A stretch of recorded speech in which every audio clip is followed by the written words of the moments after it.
खबरें आ रही हैं कि डॉक्टर फारूक अब्दुल्ला साहब दिल्ली में बैठे हुए हैं और मरकज़ी वज़ीरों से मुलाकात कर रहे हैं, और ये भी अफवाहें हैं कि शायद एनसी और बीजेपी अलायंस करके जम्मू कश्मीर सरकार बना सकती है। नहीं, डॉक्टर तक सही है। अगर वो किसी से मिलने गए होंगे तो डॉक्टर फारूक अब्दुल्ला साहब को कौन रोक सकता है? लेकिन सवाल ये है कि अगर जम्मू कश्मीर में सरकार सही ढंग से चलानी है तो भाजपा के साथ हाथ मिलाना बहुत ज़रूरी है, पॉलिटिकल एक्सपर्ट्स कहते हैं। और अगर क्या आपको लगता है कि जम्मू कश्मीर फिलहाल तो काम नहीं चल रहा कोई भी, अगर रियासत का दर्जा वापस चाहिए तो एनसी को मरकज के साथ हाथ मिलाना बहुत जरूरी है। इस पर सियासत नहीं होनी चाहिए। सवाल आपने डाइवर्ट रही बात हुकूमत, सवाल डाइवर्ट किया आपने। हुकूमत नहीं चल रही है, हुकूमत को बैलेंस करने के लिए नई दिल्ली और यहाँ की हुकूमत को थोड़ा तालमेल में रहना बहुत जरूरी है। बीजेपी जम्मू कश्मीर में अपोजिशन में, अगर हम हुकूमत में नहीं, मौका मिला तो क्या 41,000 करोड़ बजट मिला है, जिसमें 10,000 करोड़ सिर्फ पुलिस के लिए बजट है, और जो बचा हुआ 31,000 करोड़ है वो बजट सेंट्रल स्पॉन्सर्ड स्कीम जो इनकम्प्लीट है, जो कंप्लीट होनी है, उनके लिए बजट है। जो ये वादे आप पूरे करेंगे उमर साहब, उसके लिए कोई बजट नहीं दिया गया।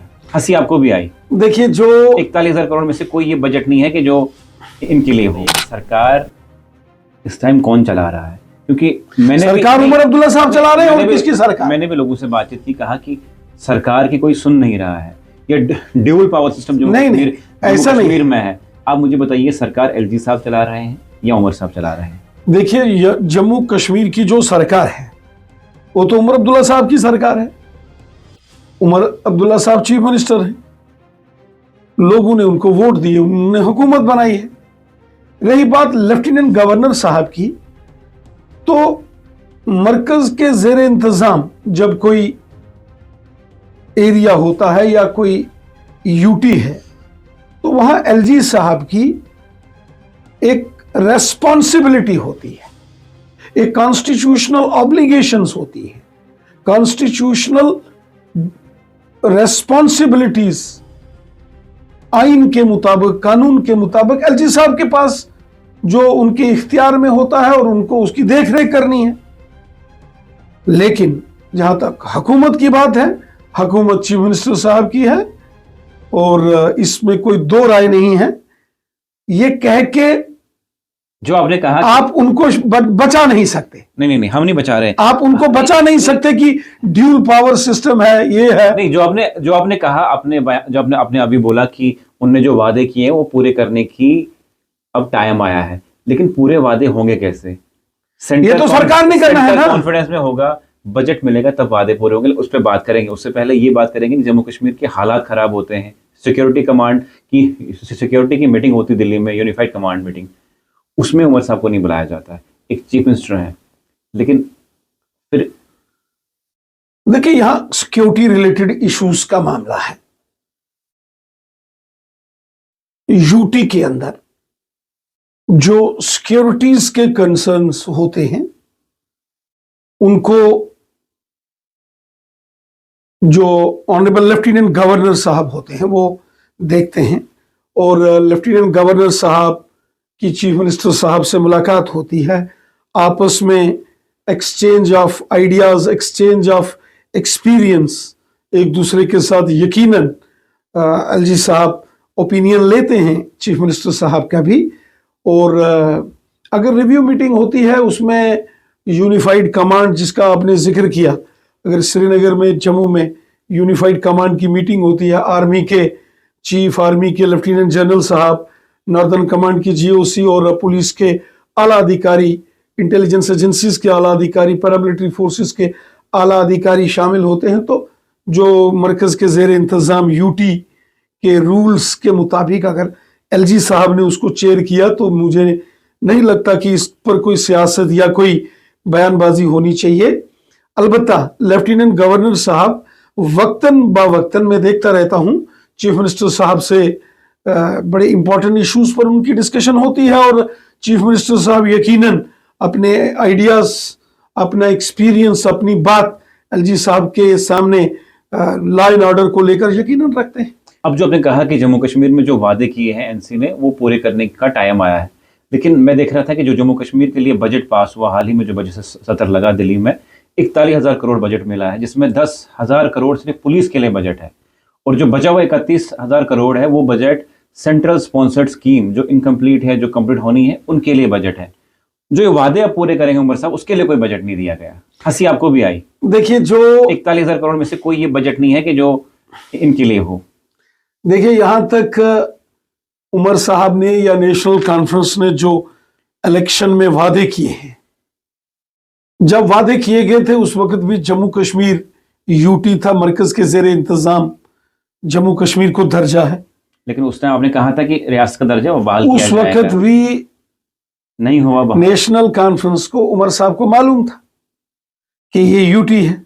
लेकिन उनको अब ये उमर मालूम साहब था। ने वादा किया है, उमर साहब ने वादा किया है, अगर उन्होंने अपना मैनिफेस्टो बनाया था, जिस मैनिफेस्टो में उन्होंने बहुत सारी बातें कही थी, जिसमें उन्होंने कहा था कि 5 साल में 5 लाख नौकरियां, मतलब हर एक साल में 1 लाख नौकरी। फिर उन्होंने कहा था कि 12 सिलेंडर वो फ्री देंगे, राशन डबल करेंगे, लेकिन अब मुझे ये बताइए। बिजली के 200 यूनिट फ्री ठीक। उन्होंने कहा था। अब सवाल और उसमें 5,000 रुपया महीने का गरीब खवातीन को देंगे, स्टूडेंट्स जो कॉलेज यूनिवर्सिटीज में पढ़ते हैं उनको मंथली स्टेफन देंगे। इस प्रकार के बड़े वादे इलेक्शन के दौरान उन्होंने किए थे। अब वो वादे कैसे पूरे होंगे, ये चूंकि वो हुकूमत में है, नहीं रना साहब, सवाल इसकी स्ट्रेटेजी तो सुनिए उनको ना। बनानी है ना। सवाल ये सुनिए, इसकी स्ट्रेटेजी किसने बनानी है? नहीं, सवाल मैं- आप भी एमएलए रह चुके हैं। सवाल ये है कि अगर 41,000 करोड़ बजट मिला, उसके अलावा जो अनटाइड जो सेंट्रल ग्रांट्स मिलती हैं जम्मू कश्मीर के लिए, हर स्टेट के लिए फाइनेंशियल असिस्टेंस, उसमें कुछ भी नहीं दिया गया जम्मू कश्मीर के लिए। तो ये जो वादे किए हैं, ये किस ग्रांट से पूरे होंगे? देखिए, ये कहां से फंड्स आएगा? यहां तक बात है, जो वादे नेशनल कॉन्फ्रेंस ने देखिए, हंसी आपको प्रोमिसेस भी आ किए रही है। थे, बजट कहीं पे भी नहीं है। ये वादे कहां से पूरे होंगे? देखिए मेरी बात सुनिए जनाब, आप भी सरकार का हिस्सा रह भारतीय चुके हो। जनता पार्टी ने, बीजेपी ने भी मैनिफेस्टो बनाया था उस वक्त, बतौर पार्टी प्रेसिडेंट में भी बीजेपी ने जो मैनिफेस्टो बनाया था, मैं भी उसका हिस्सा था। तो हमने कहा था हम 2 सिलेंडर फ्री देंगे, एक ईद के दिन देंगे, दूसरा दिवाली के दिन फ्री देंगे, क्योंकि हमें मालूम था कि जम्मू कश्मीर का जो बजट है, जो अपना स्टेट एक्सपेंडिचर है, हमें मालूम है कि हमारे पास उतने रिसोर्सेज नहीं है, हमारे पास वो खजाना फाइनेंस का नहीं है कि हम मुफ्त में बहुत ज्यादा चीजें बांट सकते हैं। तो जितनी बांट सकते थे, हमने कहा था कि हम डेली वेजर्स के मामलात हैं, हम बॉर्डर एरियाज के मामलात हैं, रोजगार के इश्यूज को लेकर या गरीबों को लेकर, हमने गरीबों के मकान बनाने की बात की थी। हमने उसमें सेंट्रल गवर्नमेंट स्पॉन्सर्ड स्कीम्स को क्लब करके अपने मैनिफेस्टो बनाया था।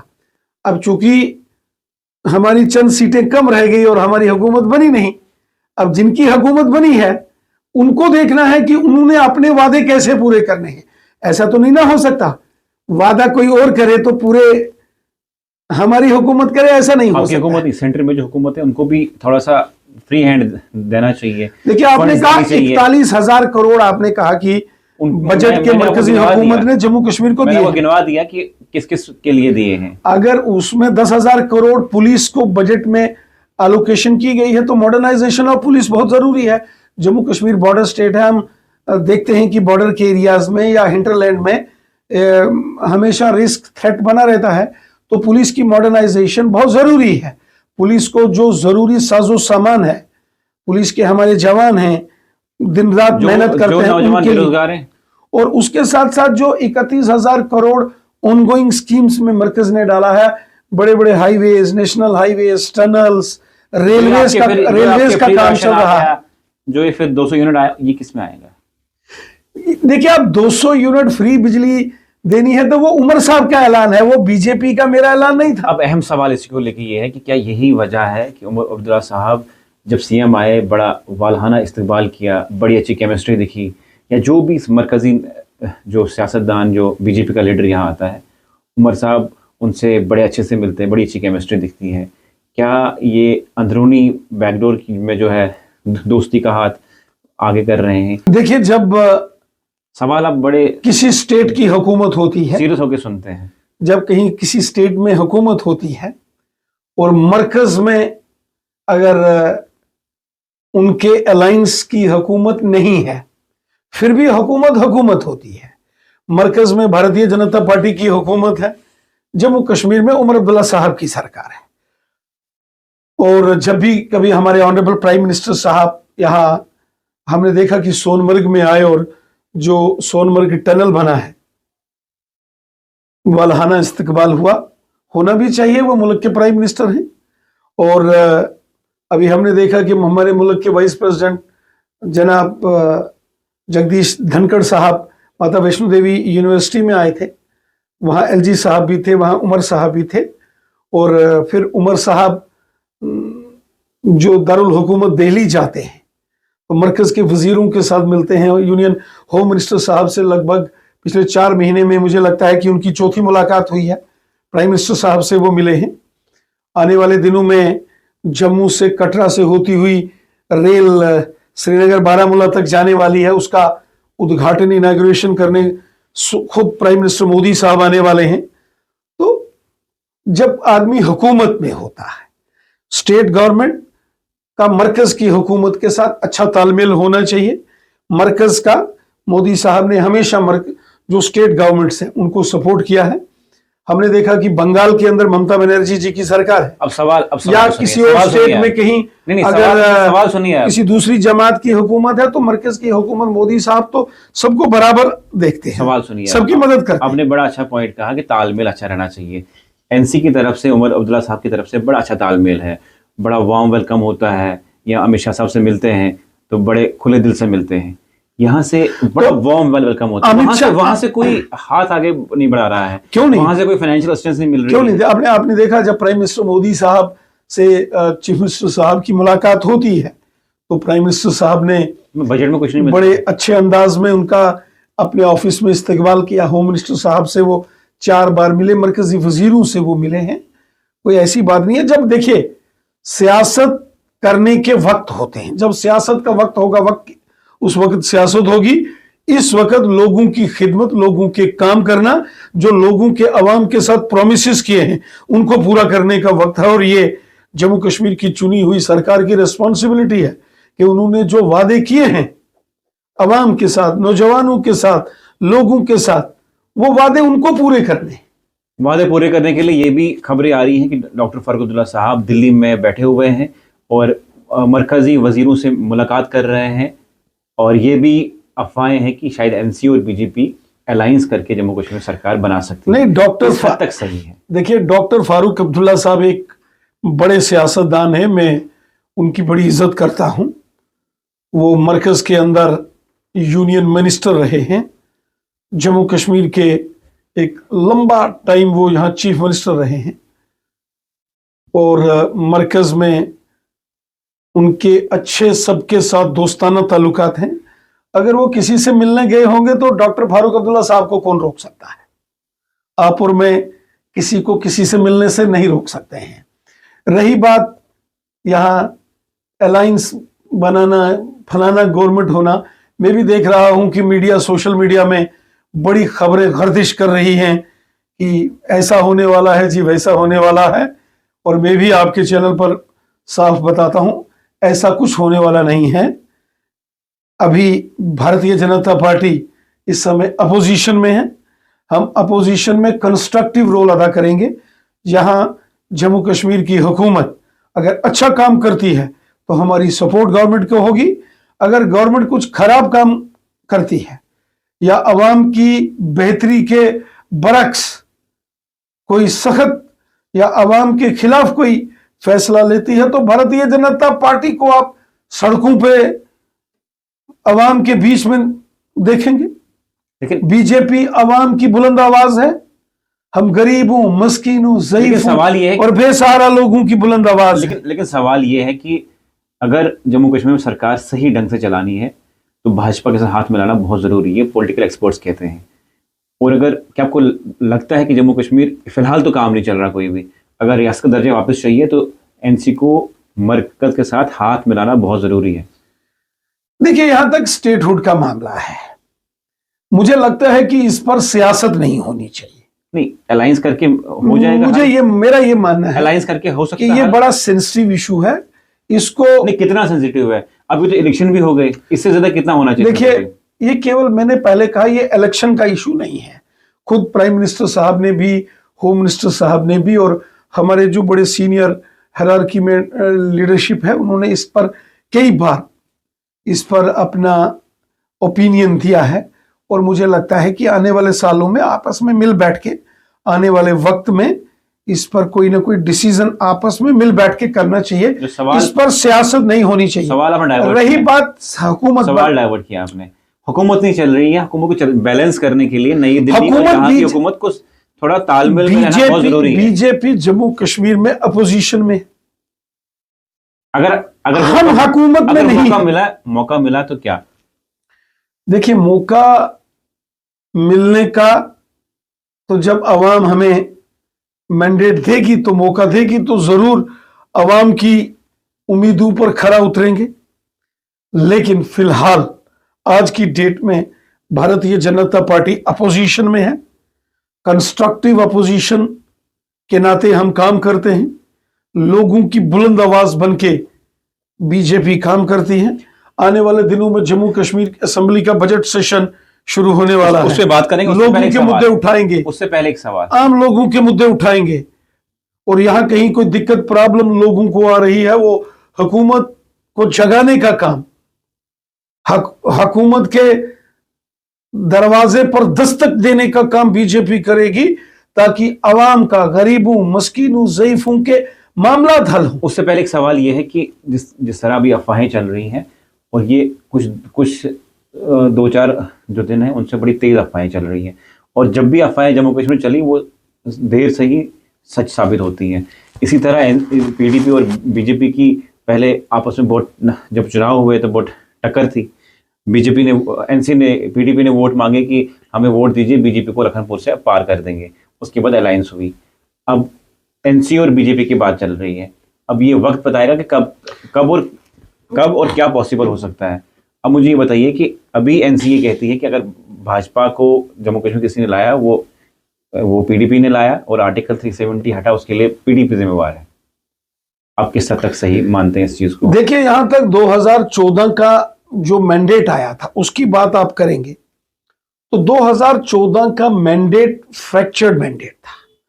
उसमें अगर बीजेपी को 25 सीटें थी तो उस वक्त पीडीपी को 28 सीटें आ गई थी। 15-16 सीटें नेशनल कॉन्फ्रेंस के पास थी। कुछ इंडिपेंडेंट्स जीते थे, फिर सजाद लोन साहब के 2 उनकी पार्टी के लोग जीते थे। तो इस प्रकार एक कोलिशन हुकूमत बनी थी। और 2024 का जो इलेक्शन हुआ है उसमें नेशनल कॉन्फ्रेंस को एक डिसाइसिव मैंडेट मिला है, और इंडिपेंडेंट्स के साथ मिलके, उनको तो कांग्रेस जिनके साथ उन्होंने इलेक्शंस में हाथ मिलाया था, अलायंस बना के चला थे, उन्होंने उनको भी दरकिनार कर दिया है, और उन्होंने इंडिपेंडेंट्स के साथ मिलकर हुकूमत बनाई है। और इसलिए मुझे नहीं लगता कि उनको कोई किसी की जरूरत है। जरूरत होगी तो वो कांग्रेस को अपने अलायंस में, गवर्नमेंट में शामिल करेंगे। जरूरत पड़ेगी तो उनके पास बाकी के ऑप्शन हो सकते हैं। लेकिन बीजेपी इस वक्त अपोजिशन के रोल में है। हमने 29 सीटें जीती हैं, और मेन अपोजिशन पॉलिटिकल पार्टी के नाते हम अपना रोल अदा कर रहे हैं। हमें भी कोई हुकूमत बनाने की जल्दी नहीं है। लोगों के मैंडेट की हम रिस्पेक्ट करते हैं। लोगों ने जो मैंडेट दिया है उस मैंडेट का एहतराम होना चाहिए, इज्जत होनी चाहिए। लोगों ने हमें अपोजिशन में बैठने का मैंडेट है जम्मू कश्मीर में हमारे पास, और जिनको हुकूमत बनाने का मैंडेट जम्मू कश्मीर की आवाम ने दिया है, और जिन्होंने हुकूमत बनाई है, अब सवाल उनसे पूछे जाएंगे, सवाल उनसे किए जाएंगे। और जो वादे उन्होंने किए थे इलेक्शंस में, जिन वादों के ऊपर उन्होंने अवाम से वोट लिए, जो वादे उन्होंने किए कि जनाब हम लोग 12 सिलेंडर फ्री देंगे, राशन डबल करेंगे, 200 यूनिट बिजली फ्री करेंगे, 5-5 हजार उन्होंने कहा था खवातीन को महीने का उनको फाइनेंशियल हेल्प करेंगे, नौजवानों को बेरोजगारी स्टेफन उनको महीने का दिया जाएगा। उस तरह से उन्होंने कहा था हर साल 1 लाख नौकरी का वादा इस हुकूमत ने हुकूमत बनाने से पहले अवाम के साथ वादे किए थे, अब वक्त आ गया है कि वो वादे पूरे करने पड़ेंगे, क्योंकि अब लोग सवाल पूछेंगे, आम लोग सवाल पूछेंगे। अपोजिशन में होने के नाते भारतीय जनता पार्टी तो असेंबली के अंदर यह सवाल पूछेगी, यकीनन पूछेगी कि जनाब वो मैनिफेस्टो का क्या हुआ, वो जो वादे थे उनका क्या हुआ। लेकिन अवाम भी यह सवाल पूछेगी, जिन वोटर्स ने वोट दिए हैं, जिनके वोट्स लेकर हुकूमत बनी है, उनको उन लोगों के सवालों का जवाब देना पड़ेगा, और जो लोगों की उम्मीदें हैं, जो तवक्कुआत हैं, अब जम्मू कश्मीर में उनको पूरा करने की जिम्मेवारी तो हुकूमत की है। अब जम्मू कश्मीर में जल्दी असेंबली सेशन लगने वाला, उससे पहले कई जो एमएलएज हैं उन्होंने अपना बिल सबमिट किया, और उसमें यह भी है कि शराब को जम्मू कश्मीर में बैन किया जाए। आप उसके साथ हैं?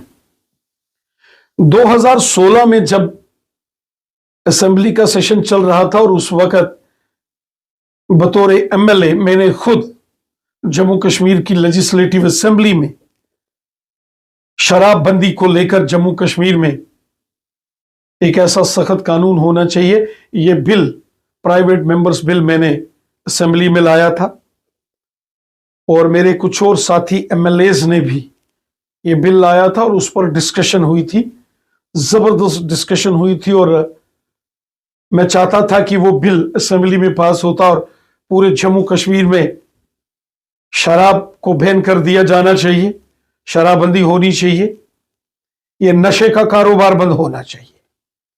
नशा जिस भी प्रकार का है वो इंसान का सबसे बड़ा दुश्मन है। आज हमारे नौजवान, मुझे अफसोस के साथ कहना पड़ रहा है कि नशे की ओर माशरा ज्यादा जा रहा है।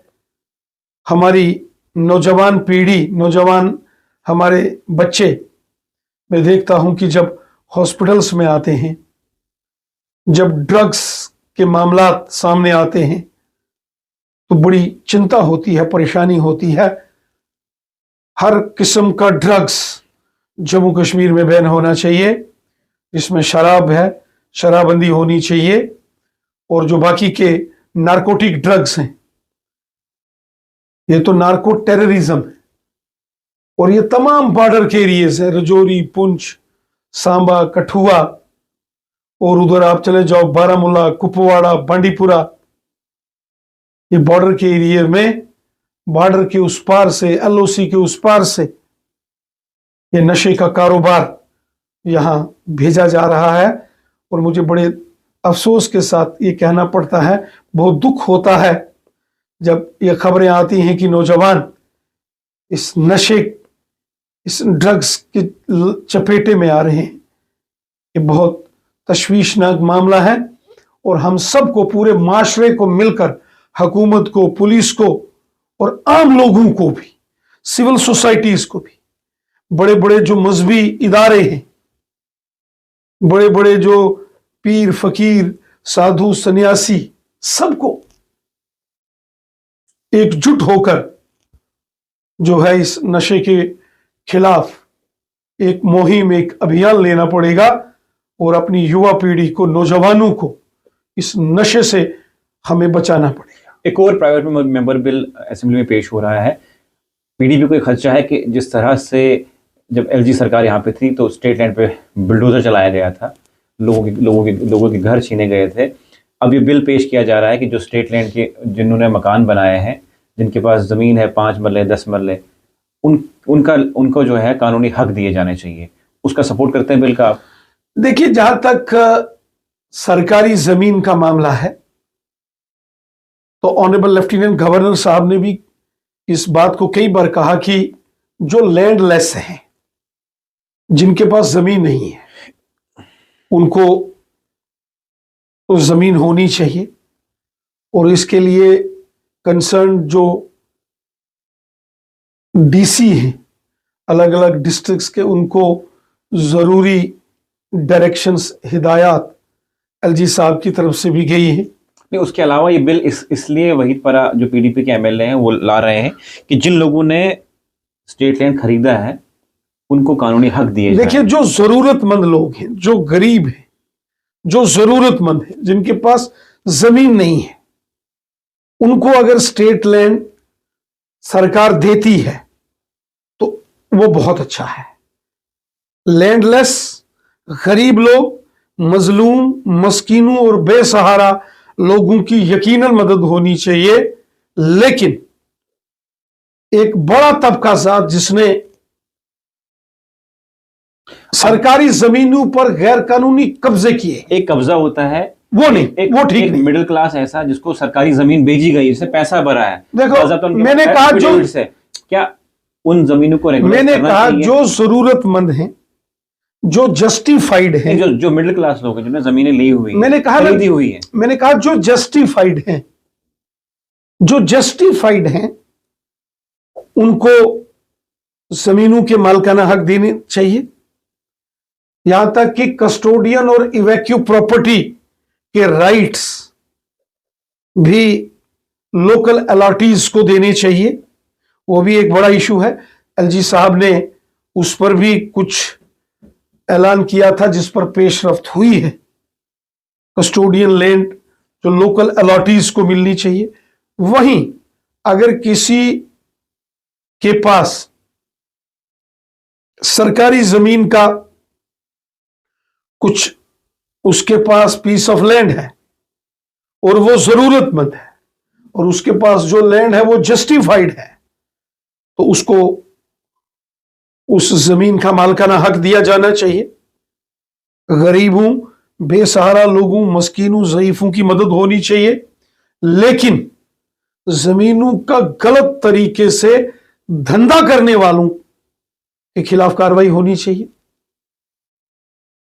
उसमें कानून की सख्ती होनी चाहिए और गरीबों, मिडिल क्लास, आम लोगों की मदद होनी चाहिए। चलिए, बहुत बहुत शुक्रिया। मेरे साथ थे बीजेपी के रविंदर रैना, जिन्होंने बातचीत की जम्मू कश्मीर में सरकार किस तरह चल रही है, और जैसे ही बजट सेशन जम्मू कश्मीर में शुरू होने वाला है, उसमें कुछ प्राइवेट मेंबर बिल आने हैं, उसको लेके बातचीत की। आपकी क्या कुछ राय है, कमेंट सेक्शन में जरूर लिखिएगा।